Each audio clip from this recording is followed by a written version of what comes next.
Hey everybody, it's Erin Reed, and today we're going to make the cutest little stuffed tooth fairy pillow that is a monster. So it's a little monster tooth fairy pillow. This is the little prototype that my son, and he actually was helping stitch a lot of the stitching on here. So he got to practice stitching. He's 8 years old and he had a wonderful time. And we kind of came up with the idea of taking a tooth, and that's what this has come from. But it gets a little bit smaller when you stuff it because it's going a little bit poofy. So I hand drew a template for a tooth. So when you take a look at it going this direction, it is actually a shape of a tooth, and we just kind of made it a little wonky. But then you flip it upside down and you have the look of a little monster. So it's a little upside down tooth monster that you can add a cute little pouch to. The first one we did in the Kunin Felt, which is made from 100% recycled plastic bottles, which is fantabulous. So it's great for the environment. And we did it in orange and just did a little bit of some white trim. And to show the stitching, we wanted to show the stitching, we did it in red. So this time we are going to do it in our blue Kunin Felt. This color is royal blue, and as you can see, I do have lots of other options for colors. You could make this little tooth fairy pillow monster any color you want. You can have a blast with that. This one we're going to make is going to be in a blue, and then we're also going to just pair it with the white for the eyes, because I just love that kind of look. Or maybe we'll have some fun. I'll let him pick out if we want to do like yellow eyes or something. But I like the teeth being white. To me, that's just a little bit more fun. The first stage you're going to want to do is you take your templates, which I just kind of drew a wonky, get it to the size that you want it. To me, this is a good size where you can put the little tooth in there, and then you can exchange, obviously, for the money when the tooth fairy comes and the tooth is exchanged for a little bit of money. Take a pen and you just want to rough. Now, when you do this, you actually need to make 3 of these. The felt that we are using is from Kunin Felt. This is the premium felt. It's a little bit of a thicker felt, and it comes, as you can see, as a longer piece of felt. This is quite large. It's a 9 by 13 section, so you can easily get all of the amount of traces that you need for the templates that you need. So you need, as you can see, trace 1. I'm going to trace 2. I'm actually going to turn it this way. And then for the third one, you just need enough for this little bottom pouch, just the bottom section. So you don't have to trace the entire tooth. So I'm going to go ahead and finish tracing these and cut these out. All right, so I've traced my little pieces. I have my bottom piece for my pouch, and then I have the 2 pieces I'm going to stitch together. And I decided to do an outside whip stitch, so the stitching is part of the design versus stitching and reversing the whole thing. It just also makes the process a whole lot easier. And my 8-year-old could get in on the action, which he thought it was really fun to get in and learn how to do a little bit of sewing. So this is a great way to learn and teach your kids how to sew. It's so fantastic. So when you line them up, just make sure that everything is trimmed. I did go through and kind of trim and kind of recut a little bit on a few spots, and I'm decided this is going to be my front. From here, I'm going to cut a couple of small sections, or 1 small section from the white felt, and I'm going to first cut the teeth. So I'm going to go ahead and take and make some small triangles. I like the look of the 4 teeth, but I might do 3 on this one just for something a little different.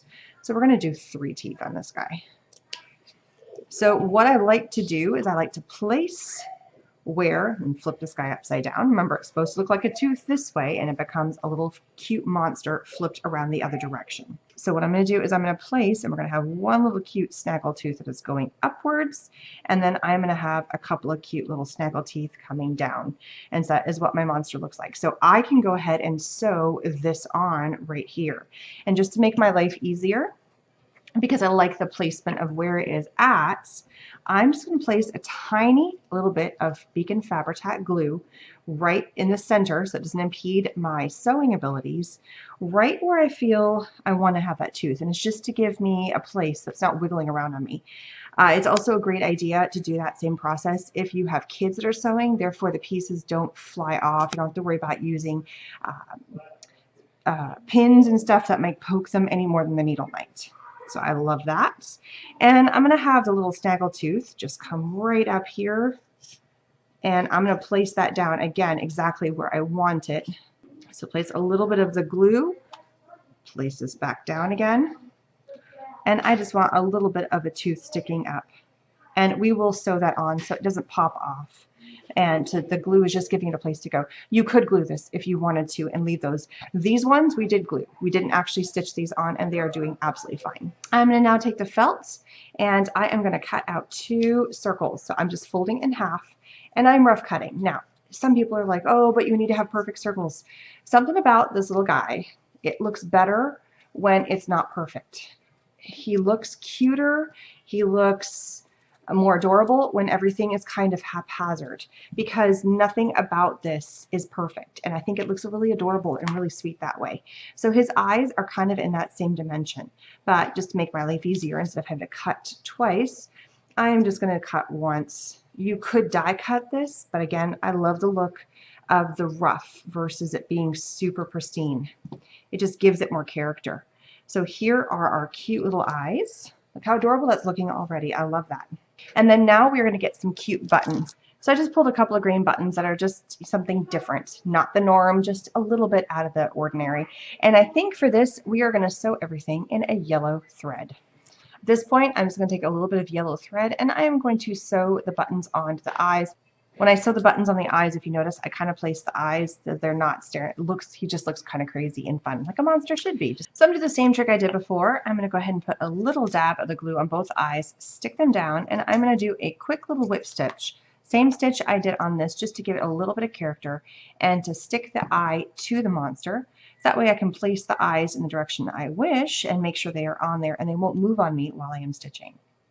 Just a little bit of glue just to get it going and give them some fun, crazy eyes. Since I already have the stitching and I know where I want to place my other eye or my tooth, I can come in and I can do a quick whip stitch. It's very simple. Come from the back side, and I have doubled up my thread, come through, and then just stitch it straight on there, just coming back from the front. This is a very loose stitch. It's just mostly for character and to also make sure that these pieces are on there. It just gives a little bit of extra something on our little monster. All right, so now I've sewn on and done stitching on all the eyes and the 3 teeth. I'm taking the 3 layers together, as you can see, including the pouch, and I'm going to sew through all 3 of these. So I've got my needle and thread, and I'm just going to come through the back side of one, hide my thread kind of in there, and then do a giant stitch going all the way through all 3 layers, just like this, going all the way through. Come back around, stitch again, and have the stitching be part of the look of the entire monster. I know I'm going to be lining it up correctly as long as I keep all 3 layers together as I go through here. So keep stitching going all the way through, just like that. And you see beautiful stitching. The one thing I'm not going to stitch is going across the mouth right here. So I'm going to stitch going all the way through here and then leave a gap right through here so I can put the stuffing in.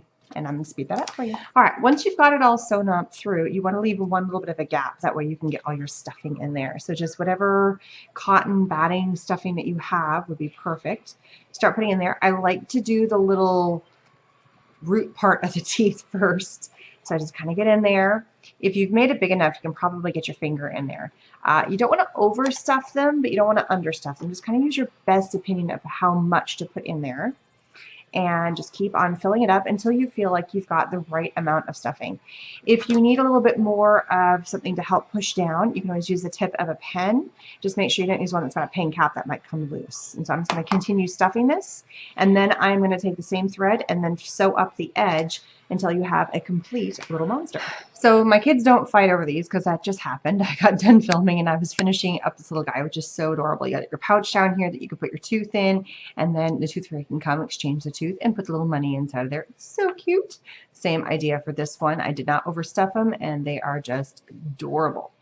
So they don't fight over them because that happened as I was taking a break to clean up, and I realized, well, why don't we monogram them? And I have some iron-on letters. You should do this stage before I stuffed them. I just didn't think about it until beforehand. So for these ones, all you do is you peel off the back. They become a little bit sticky, and you place them on your material. Super simple like that.